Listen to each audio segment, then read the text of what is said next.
महल्लेदार इलाके वाले कहने लगे कहाँ से कमाएगा, ना बाप है, ना माँ है, ना घर है, कहाँ से। हजरत रूमी कहते हैं नौजवान ने जंगल में झोंपड़ी लगा ली। वहां वो सुबह मदरसे जाता, शाम को जंगल में रहता, वहां अल्लाह अल्लाह करता, सबक याद करता।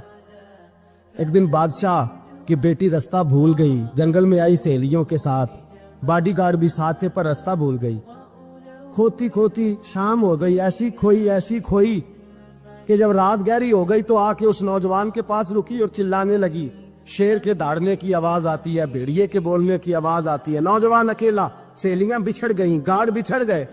कहने लगी मैं परेशान हूँ, मुझे जगह मिल जाएगी। नौजवान कहता मैंने शहजादी देखी और मुझे भी पता था कि घर एक ही है और आग को अंदर से दरवाजा भी बंद करना पड़ता है, जंगल जानवर भी आ जाते। कहते मेरी छोटी सी कुटिया में, झोंपड़ी में वो आई, रो के कहने लगी सहारा कोई नहीं, अगर मैं पीछे निकलूंगी तो भेड़िए खा जाएगा। कहते मैंने उसे जगह दे दी। अकेली औरत, चिराग जल रहा है, सबक याद कर रहा हूँ।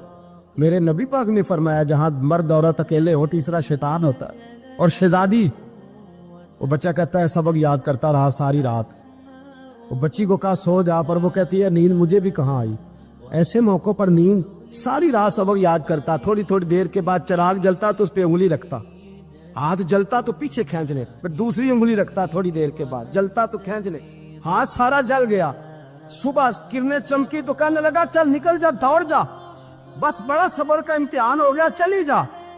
शहजादी बाहर निकली, सिपाही ढूंढ रहे थे। बादशाह खुद जंगल में निकला हुआ था, मेरी बेटी मिल गई। बादशाह तन्हाई में जाके कहने लगा बेटा मैं दुनिया को बताऊंगा कि मेरी बेटी खोई नहीं थी, सिपाही साथ ही थे।